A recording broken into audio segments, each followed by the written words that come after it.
पण काय वेगळेपण असतं म्हणजे आता तुम्ही टेक्सासमधल्या ह्याच्यातही खेळलात, तिथे तुमच्यापेक्षा रँकनी वरती असलेल्या प्लेयर्सबरोबर खेळलात. परदेशी खेळाडू आणि भारतीय खेळाडूंमध्ये फरक काय जाणवतो? म्हणजे फॅसिलिटीजमध्ये फरक पडतो किंवा बऱ्याच गोष्टींमध्ये फरक पडतो? आय थिंक मला जास्त फरक जेव्हा मी मेडल जिंकले तेव्हा त्याच्यानंतर ॲक्च्युली मला गव्हर्मेंट सपोर्ट सेंट्रल गव्हर्नमेंटकडनं मिळायला लागला.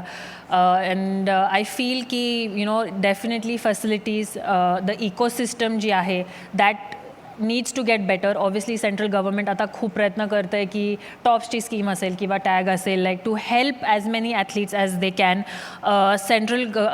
स्टेट गव्हर्नमेंटकडनं मे बी लाईक महाराष्ट्रामध्ये जिथे मी आता प्रॅक्टिस करते तिथे बऱ्याच मुलीच नाही पण मुलं पण आहेत ज्यांच्यात एक्सेप्शनल टॅलेंट आहे, पण नाही म्हटलं तरी फायनान्शियली कुठेतरी कमी पडतं आहे कारण की not every one comes from a rich background.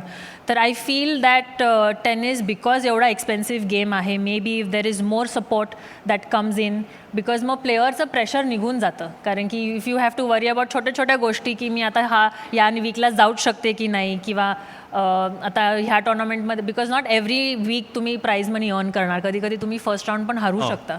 आणि in tennis or in sport basically you lose more than you win. तर असे खूप वीक्स असतात जिथे तुम्ही फर्स्ट राऊंड हरता आणि यू हॅव टू वेट. तर yes definitely I feel like टेनिसमध्ये खूप चेंजेस होत आहेत आणि होपफुली अजून मेडल्स आणि अजून हे येण्यासाठी म्हणजे देर आर प्लेयर्स आणि त्यांना फक्त ऑपॉर्च्युनिटीज आणि हेल्पची गरज आहे.